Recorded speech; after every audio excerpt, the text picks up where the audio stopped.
Hello, everyone. Welcome to another episode of the Data Sense podcast. This is the show where you learn from technical and business leaders how to connect your business and data to develop your own ability or sense to use data to drive your business forward. Today, we have Richard Harris on the show, and he represents BlackCrow AI, blackcrow.ai.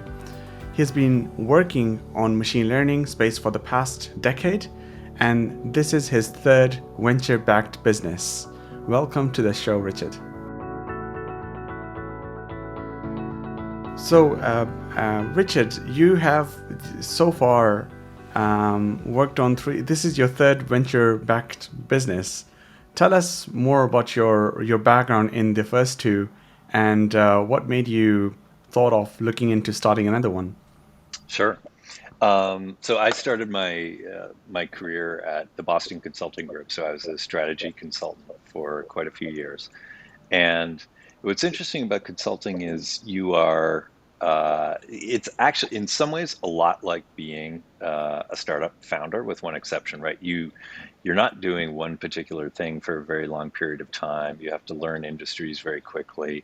You have to have insights about what can change or should change inside of an industry, and you need to have really fast, good ideas.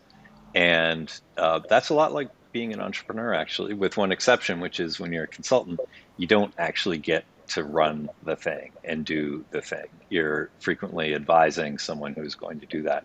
And I think, like many consultants, you kind of get the itch that, well, actually, that is a good idea. I'd like to actually go do it. And so I left BCG with a bunch of colleagues and founded my first startup. It was a company called Site 59 in the travel space. And once I and my colleagues got that initial taste of entrepreneurship, which is being able to actually run with the idea and build the thing and create your own culture, it was there's no real turning back from my point of view. So that was like a big transition. And then, yeah, as you mentioned, this is my third one. It came out of a lot of ideas that we had sort of been playing with in a completely different context at my previous company. But the current one, Black Crow, there were a few insights that we saw in the market and the way the machine learning market was evolving. And I can tell you more about it if it's interesting. But in particular, we were looking at how the biggest players in the world which is the space I was working with, how they are going after the opportunity in AI and machine learning. And in particular, how could you make those sorts of very powerful tools accessible to the middle of the market, as we call it, the middle 66%. And so that was sort of the founding idea for Black Crow, which is how do we democratize these very powerful machine learning tools? Cool. Okay. Yeah. Tell us more about the machine learning space. You've been working on it for the last 10 years or probably more. With that, and machine learning has really sort of bloomed in the past few It years. really has. And when you must have started, it was probably not so exciting. So you do have some sort of an edge. Yeah, tell us more about machine learning and what do you feel what the big players are doing in terms Sure. of how they're using it, and how are you allowing, say, the 66% to use it? Yeah. So it's actually very interesting because when you hear about machine learning or AI, the things that make the headlines, if it's not about, killer robots, it tends to be the sexiest possible, disciplines within AI. Things like computer vision, things like robotics and self-driving cars. And those things certainly could, they are AI driven and will have a big impact, on the world. But if you look at what the Fortune 500 or the Global 2000, like the ways in which they are actually deriving commercial value, it's in much less sexy sort of operational enterprises, right? Like they are looking at pricing, they are looking at time to market, sales efficiency, all these things, all these things that when you can understand and make sense of all of the data that an enterprise kicks off, meaning like data from its customers, from its internal operations, from its marketing, from its sales organizations, uh, enterprises are just kicking off unprecedented amounts of data, and it needs to be made sense of. And it's the kind of data that is an ideal, where a machine intelligence is an ideal sort of source of making intelligence out of that vast quantity of data. So the way it's happening, and I'll keep this brief, we can dive in on anything that's interesting. The way it's happening today, if you're a very large enterprise, you and sort of get the message that machine learning, and in particular machine learned predictions, are going to be valuable for your organization. The thing you'll probably do is go out and buy Databricks or one of the other very large tools, and that will be a $7 to $20 million investment over a number of years. In addition to buying that infrastructure tool, you'll hire an army of data scientists and data engineers, and you'll get to work sort of building your own bespoke system. And by the way, depending on who you read, Gartner or Wall Street Journal, those sort of enterprise AI projects, they fail 50 to 80% of the time. But eventually the Fortune 500, they get there. And those projects are very costly and time intensive, because for the most part, data is buried all over organizations in different silos. You need to aggregate it, label it, normalize it, bring it into a data lake, and only then can you start adding some intelligence on top of it. And so that model, while time consuming and expensive, it works, right? They get the outputs that can literally transform their P&L. But when you look at it and sort of ask, well, okay, what about the tier below the global 2000 or the next 10 tiers? What are they doing? How are they extracting this very powerful value out of machine learning? And the answer is they're not, because they can't afford it. They don't have access to the talent or the tools, and that sort of risk profile, a 50 to 80% fail rate, that's just not something that a smaller medium enterprise is actually gonna be able to take on. And so that was our mission: is like, how do you solve that problem? And it means really that you need to flip a bunch of things on their head to make it work. Happy to talk about those, but that's what we've done here at Black Crow. Cool. That's really interesting. And one thing I've noticed with as you mentioned with large enterprises, Google, Microsoft, they have just tons of compute resources, right? For their internal sort of problems, they have so much compute resources they can use. I'm Um, so sorry. One second. Did you hear that? just a little bit, not too much. Okay, No, sorry. that's fine. I'll just start again. Okay. So, as you mentioned, with large enterprises, they seem to have, as you mentioned, a huge amount of compute resources and an army of data scientists as well. So they can chuck the talent and the compute resources and eventually solve the problem. And that's really costly, but they can probably take the cost. Of course. And the with startups, with smaller companies, not only just startups, even smaller companies, small to medium sized companies, where they need to find how can AI actually prove useful. There has to be a provable, a proven way where we need to know if the cost, if we put the money in, we are going to get the results. So That's that right. seems to be a really big challenge, and I think that smaller companies have that sort of chance, as well as um, the focus that they can, because of bootstrapping, they can look into models, or where models can be trained in with a lower cost, developed with much lower cost of say with fewer data scientists. If that can be done, that's the sort of better way than basically chucking as much resources as possible at a problem. It's like comparing, with Intel processors. The whole idea is that you can chuck power at it and keep it cool, and it will produce good performance. Whereas when you look at ARM, you have less power and you don't have to cool it as much, and it produces pretty much the sort of performance because it has been developed in that way. So I can see That's that right. I can see that in the near future, it's probably where startups and smaller companies that will come up with some sort of a better way, a better approach to AI, which makes sure that the costs are kept down, but also no corners are cut, basically.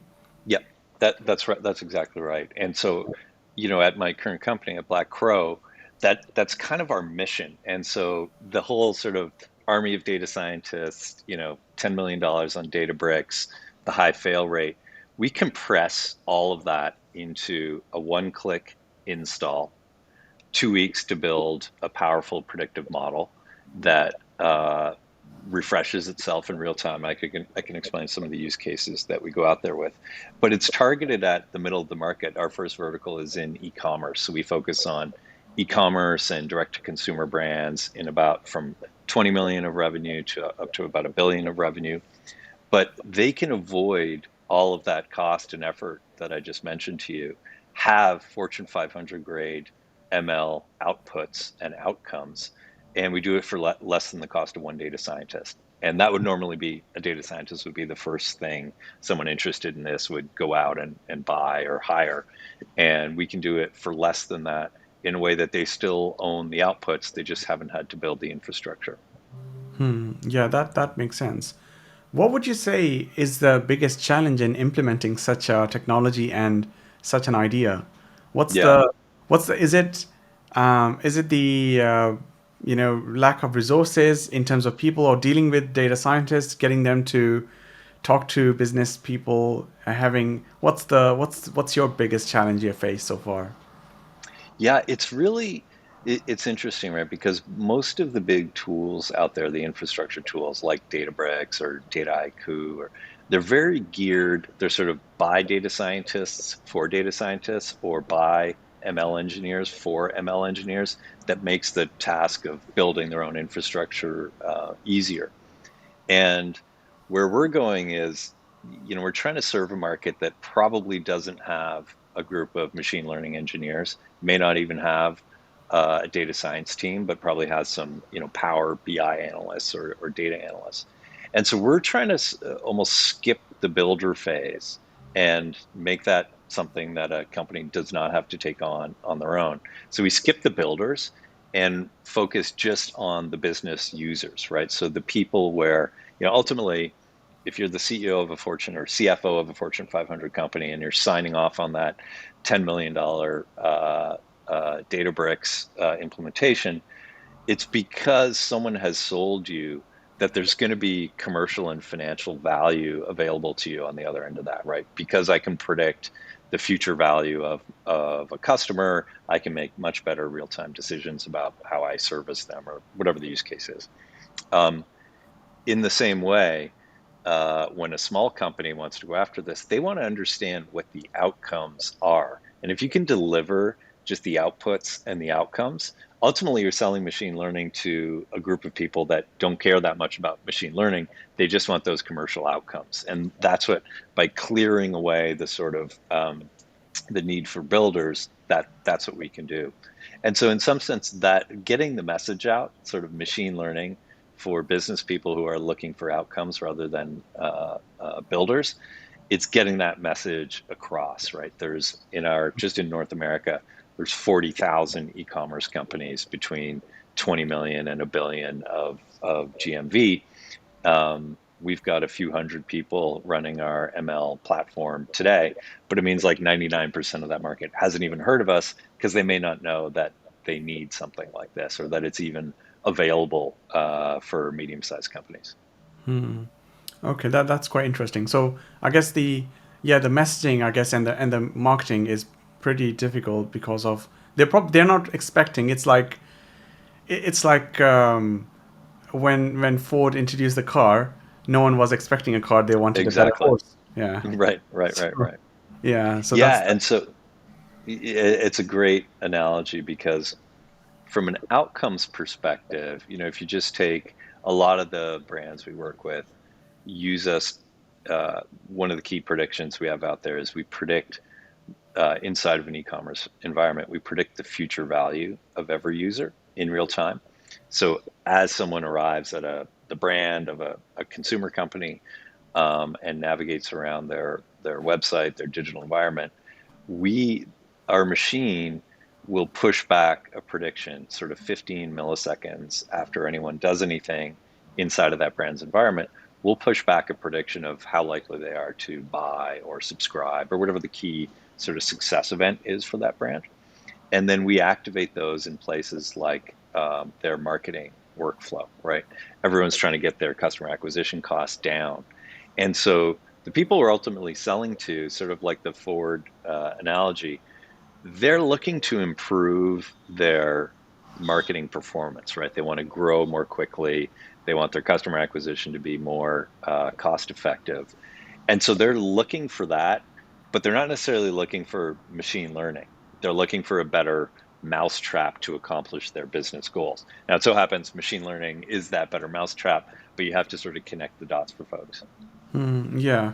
So one question I have while you deal with so many different customers, one thing I've seen is that with every sort of different organization you walk into, their data is different. You have to do quite some amount of data engineering just to get their data to be, as you mentioned, cleaned, uh, in all in one place, normalized, so that you can start to apply some machine learning algorithms.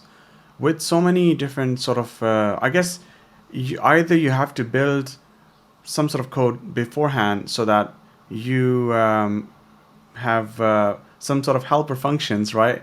To whatever the input is, you can take care of it, and it will normalize the data into the form that you need. How do you solve that problem? Yeah, that is sort of that is the biggest problem that most AI machine learning companies face as they scale, which is the data ingestion format and sources are completely, bespoke inside of each company. You may not know where they exist, and that's why, people create data lakes where you can normalize them. And that is generally the problem that companies encounter as they scale, and often determines like the live or die outcome for ML companies. Now, what we do is, if you think of our problem spaces, if Databricks were created not for the Fortune 500, but the Fortune 500,000, what would it have to look like? When I said like there is just no option for this to cost $7 million and take 3 years, so that mode of operating was just off the table. And so we solved some very tough technical challenges around real time auto ML, meaning the ability to ingest streaming data, so massive amounts of real time data, and make sense of it hyper fast, right? That 15 milliseconds that I mentioned earlier. When you use streaming data sources, so in the case of e-commerce, we use literally the event data kicked off by a user interacting with a browser, right? Clicking, navigating, scrolling, looking in images. All of that event data is very, very rich. And so when you're using just streaming browser data, event data, um, all of that, which is a very hard problem to do, right? To do that so quickly and so much data in real time.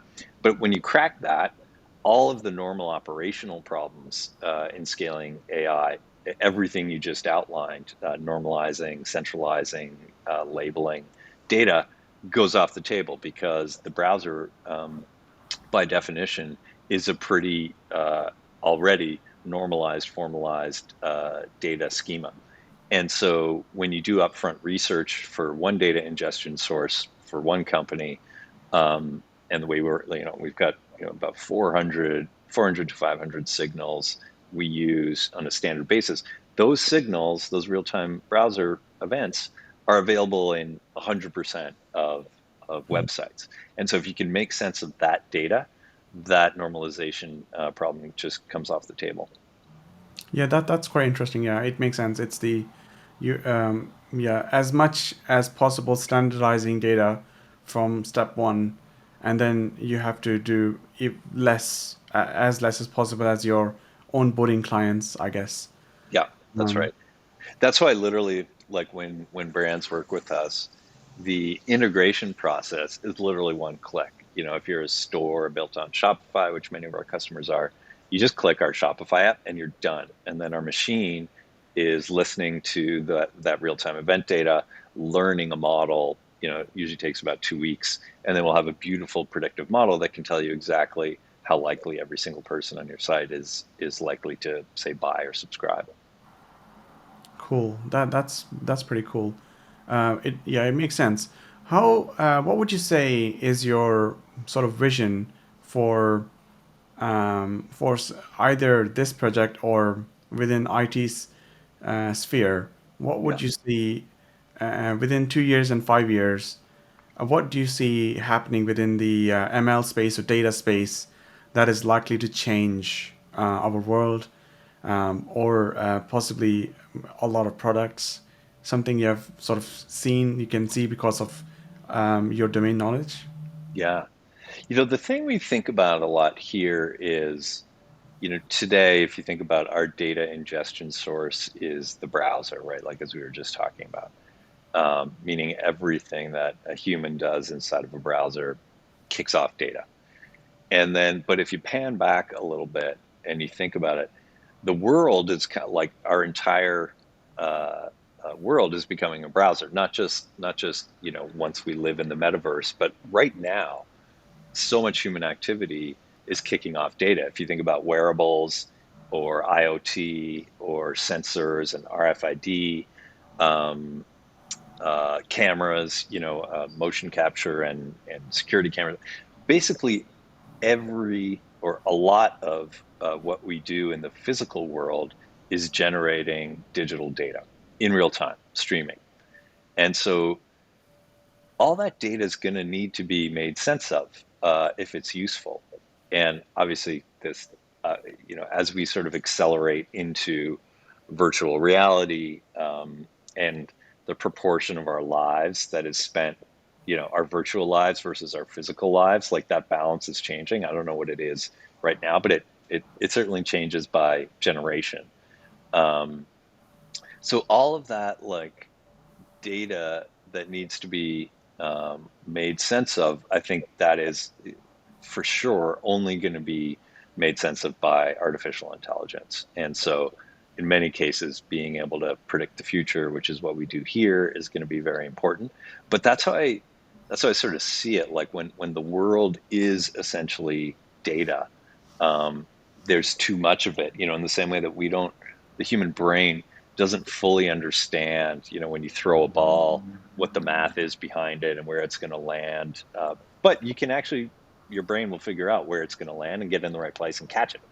Um, in this digital domain where, the human brain can't make sense of all of that, ML and predictions are going to be, I think, fundamental to that world.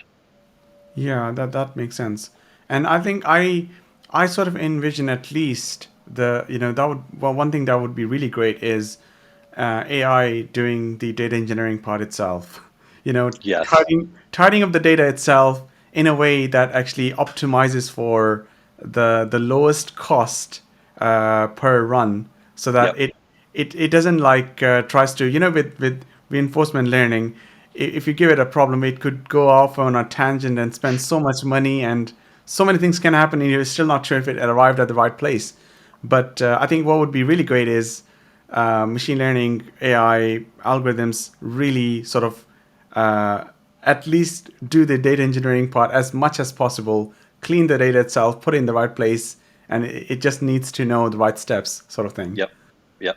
And that is for sure the way the world is heading. Yeah. I think that the sort of self-learning, um, it takes a lot of cost out of the equation, and then ultimately, things can be optimized by the machines.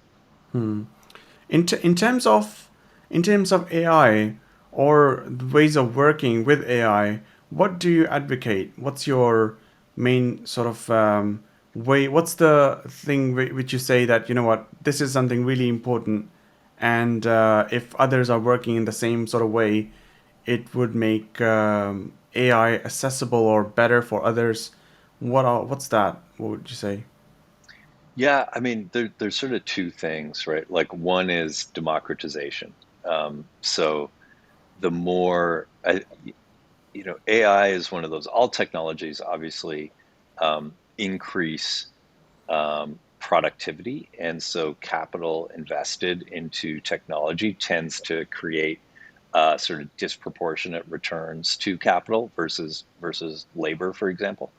And the case of AI is like a super extreme example of that, where when companies like Amazon or Google have a monopoly on AI, I think it can cause unpalatable concentration of power, economic and knowledge. And so I think this stuff, these technologies, need to be made accessible everywhere. And certainly that's what we do, is we try to make things, Black Crow's trying to make Fortune 500 grade tools accessible to the middle of the market. But I think in general, that will be a good thing. Of course, it raises the control problem. But I was going to say um, the second element of this is hyper practical problems. I think when you direct machines at very practical problems with solutions that can be expressed in the world, that's where value is coming from now. I think yeah, that's a really great point. Another benefit of that would be lower cost of data engineer, lower That's right. cost of machine learning engineer. Um, in America, it's like really crazy high right now. It Um, is very, very high. We're based in New York City. Um, Hiring machine learning engineers is, I mean, it's hard just generally. yeah. Um, and then in addition, it's expensive, obviously. But we try to get the best talent in the house. But we recruit all over the place now. We do a lot of recruiting in Canada, all over the U.S., not just in New York. And I think that will just continue to expand. If you think like the basic, the world has changed with remoteness, and my basic view on it is like talent is distributed um, very evenly around the world, and opportunity is not, and that will come into balance over time. By the way, I have to footnote Andela, fantastic company, but the founders there coined that term, but I think it is so true. So with that, do you would you advocate remote working, or um, would you say that there are various ways of looking at it? With offices where we have we work offices, they're all around in big I would say cities, um, and you could sort of have employees go into say a WeWork office and based on their locations, whichever is nearest, and have them work from office. What would you say? Would you advocate that they should be in one office, like Apple big office, where Apple's and also I saw the email from Elon Musk that employees should be working from office 40 hours a week at least, And then or another 40 from home. yeah, Yeah. and or would you say that remote working makes sense? And what's your opinion on that? Yeah, I'm a pretty strong advocate about remote working making sense, and you sort of need to be remote first or virtual first, which is how we do things. And certainly, like, there's so much energy that you can gain from being together and knowledge sharing, et cetera. But if you think about many functions inside a lot of companies, particularly engineers, when everyone had to come to an office, they would come to the office, they would put on their headphones, they would code for 10 hours, and then go home. And so that wasn't really, and then many engineers want to work at 2 in the morning. And why should I care what time someone wants to work? And so we sort of, the way I think about it is we think about outputs and not inputs. And now that doesn't mean you never want to get to know people in person. I still do think, I mean, this is a very good substitute for being there. Um, so it's a bit confusing that way, but it's not a perfect substitute. It's awfully close. I think it's a good substitute for travel, but not for getting to know someone uh, well. And so the way I think will work the best is let people decide where they want to work. Make sure you have enough time for synchronous work. So I'm not a total believer in asynchronous work only. So you need some overlapping hours so people can talk through things. I think that's just more efficient in many ways for many problems, not all. And then let them decide. And here in New York, we have a WeWork office. I go there quite a bit because I like being around other people. But we have dozens of employees in and around New York who could come to the WeWork office and just don't.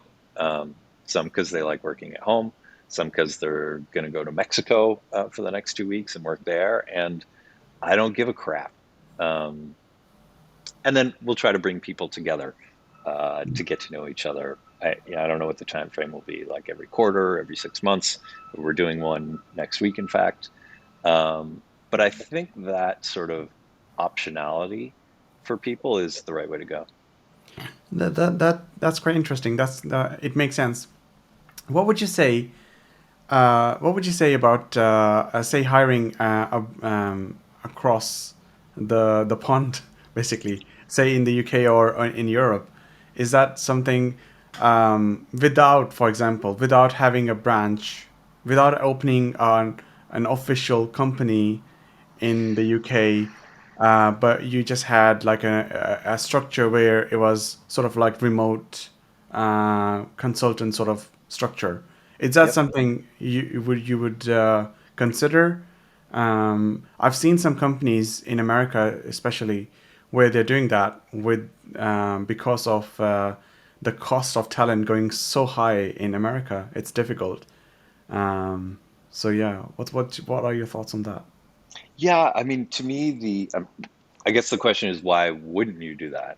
And for me, like the only real issue, so there used to be even like, oh, do I have to have an entity in the UK? Now there's companies like Remote that we use who enable you to hire people without going through the whole entity creation process. And so I think the only reason not to do it is there's a certain number of hours of time zone where the time when people can collaborate synchronously gets too small, that you lose something. Now I know there's many companies that work entirely asynchronously and they manage to make it work. For now, we're sort of sticking to, I'd say, I don't know, plus or minus a few hours, so North and South America. But I think that will change over time. Yeah, that makes sense. I also work sort of asynchronously.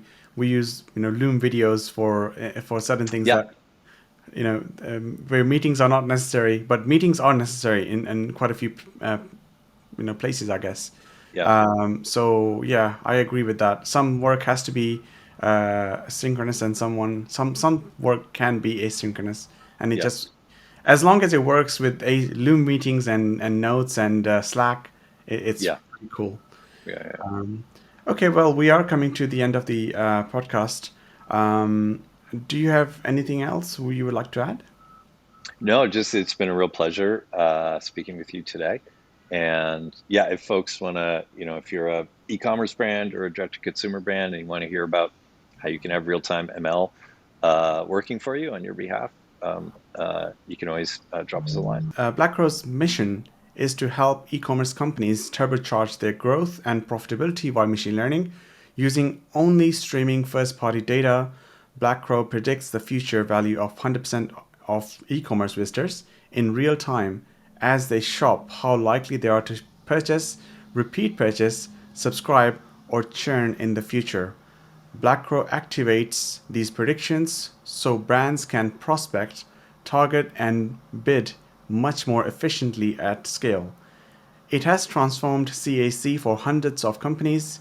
It's working for brands like Liquid IV, The Farmer's Dog, Daily Harvest, The Real Real, and Revolve Clothing. Brands can use BlackRose's predictions free for 30 days so they can see customer growth and CSC transformations for themselves. Integration is one click.